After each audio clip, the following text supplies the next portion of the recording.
World Ventures is becoming a magnet for success because it's basically the nature of what we're all about. It's hard to believe how much ground we've covered in such a short period of time. You know, in our first year, we did about 15 million in sales.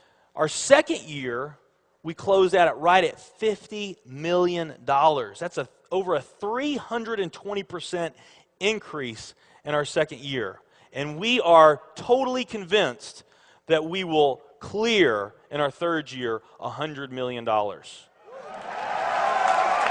I'll tell you what's going to happen much faster than you might imagine is that we're going to become a $1 billion company. And some of you, especially the people newer to our company, you might find that hard to believe, or you think, you know, it's pretty outrageous goal. If you've really taken the time and you've studied companies that have achieved that level of success, what you found is that it's rare that a company that invents a brand new product or introduces into a brand new product segment has that type of success. What's more common, where you see these companies that achieve this mega success, it's companies that enter an industry that's already very, very large, also very competitive. They do something just a little bit different, and they carve out a small little piece of a really big pie, and with that small little piece, they become over $1 billion a year company.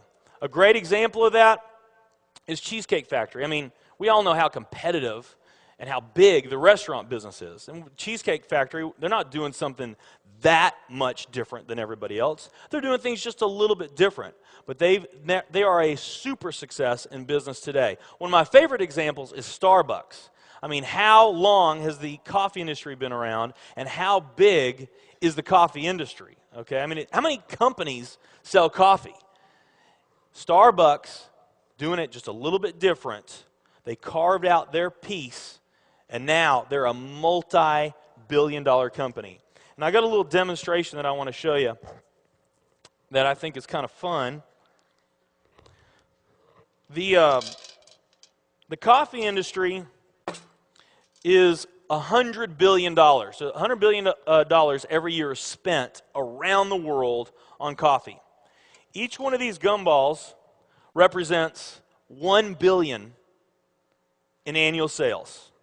There's 100 gumballs in here. This is the coffee industry. So Starbucks, if they want to, let's say they're brand new and they're starting out, and they've got this goal to become a $1 billion company, they need to carve out 1% of that pie.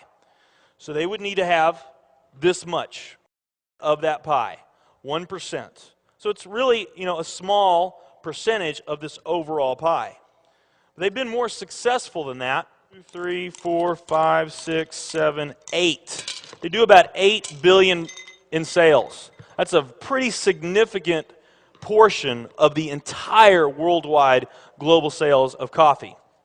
The nutrition industry is $226 billion every year is spent on nutrition. So again, each one of these gumballs represents $1 billion in sales. So here's the coffee industry, here's the nutrition industry. And by the way, you may not know this or not, but over half of all the network marketing companies on the planet today, they're nutrition companies. Now let's talk about the travel industry. We need a bigger base here. All right, here's the travel industry.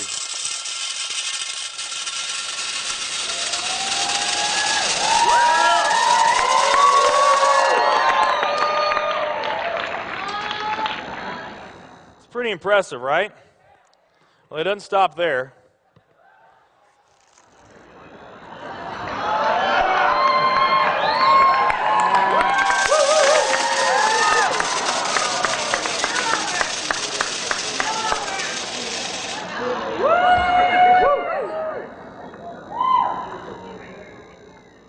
That's pretty big, right?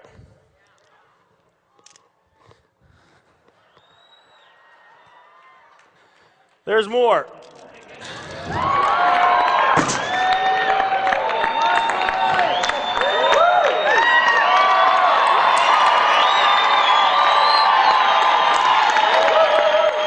But wait, there's more.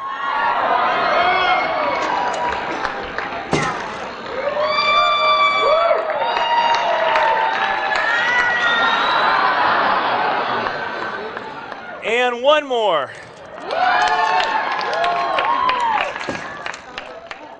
All right. So here's coffee. Here's nutrition, the entire nutrition industry. Here's travel.